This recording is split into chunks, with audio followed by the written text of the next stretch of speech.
Céline Calvez sur la nécessité de mieux décentraliser en fait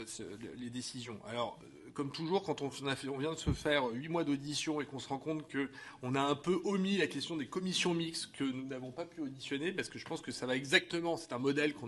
qui est très intéressant, mais il se trouve qu'on n'a pas... on n'en avait pas eu écho, donc on le revérifiera. Mais moi, si je devais vous dire, je crois profondément dans la nécessité de renforcer justement ces dispositifs des collectivités territoriales pour qu'elles puissent préciser leur politique publique en matière d'éducation. C'est quand même fondamental, c'est-à-dire qu'on donne des compétences à différentes collectivités, qu'elles choisissent un moment de financer,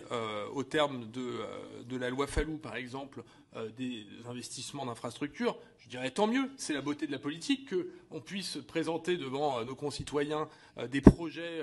d'un conseil régional de telle ou telle sensibilité et qu'une majorité de droite, disons, choisisse un établissement, d'investir dans un établissement privé, peut-être dans une autre, même si ce clivage n'est pas totalement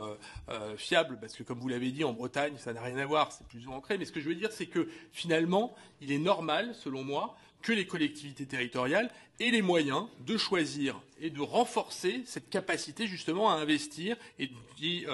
conditionner des objectifs. C'est tout à fait naturel et je pense que c'est nécessaire, d'où je pense dans ce rapport pas mal de propositions qui vont dans ce sens-là.